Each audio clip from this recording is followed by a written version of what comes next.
All right, time now for the Sunday quarterback. Two quarterbacks in full health. There's one quarterback who's probably feeling pretty sore this Sunday. That's Tommy Armstrong. What a gutsy performance by the Huskers senior, willing his team to a victory against Minnesota. You know, anybody that questions this guy, his toughness, his leadership, you're probably not a Husker fan, because what he did tonight, what he did Saturday, carrying this team on his back, just with the run at the end, coming off a head injury in a rescue squad the week before, then a hamstring injury and an ankle injury. Unbelievable performance, 19 of 27. They selectively gave him about 9 rushes on the ground, and he got yards on those plays.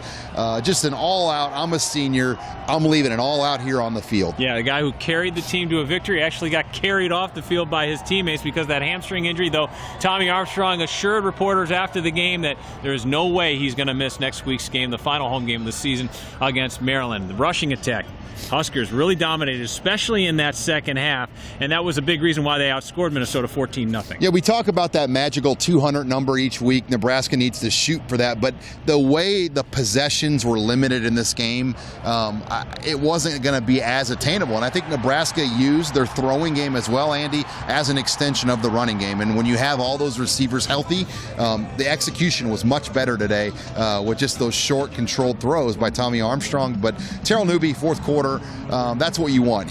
The senior kind of took the load. You knew Tommy, was going to be out and not available there on that last drive, and Newby gave them just enough to at least help Caleb Lightbourne out and get a nice punt off. Yeah, the Huskers finished with 157 yards on the ground. They averaged 4.9 per carry, and now 10-0 under Mike Riley went out rushing their opponent. Defensively, they held Minnesota to 265 yards, 34 rushes for just 85 yards. And that will help last week's averages a little bit after Ohio State, but to limit their running game and, really a 31-yard run. Mitch Leidner's long run was just 5 yards, and he's a bull. He's a hard guy to tackle when he's moving forward.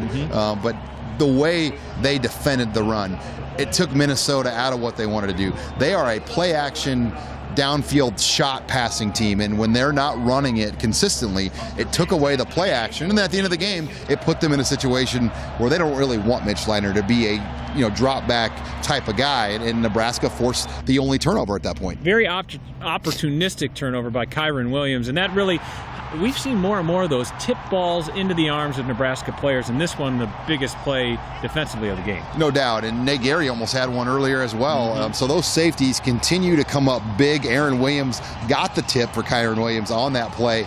But he's a junior. I keep thinking he's a senior. Right. But Kyron Williams, is having an outstanding season and just making plays back there that we just didn't see from the secondary a year ago. Huskers 7-0 under Mike Riley when winning the turnover battle. Moving forward, Huskers have Maryland at home next week and then Iowa on Black Friday.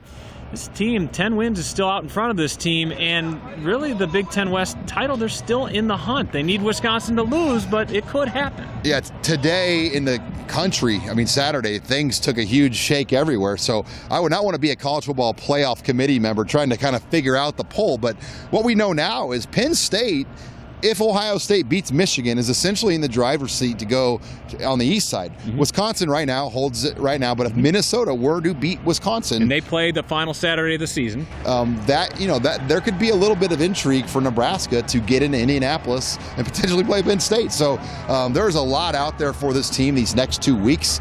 We know they're going to be big favorites here at home against a Maryland team that lost to Ohio State 62-3. Another team we know lost to that same team by that same score.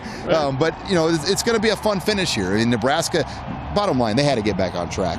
The way they lost, a blowout and then an emotional loss, they had to get things going, and that was the key I took away here from Saturday. Well, it certainly looked like football. Once again, the Nebraska Cornhuskers now 8-2 overall, 5-2 in the Big Ten.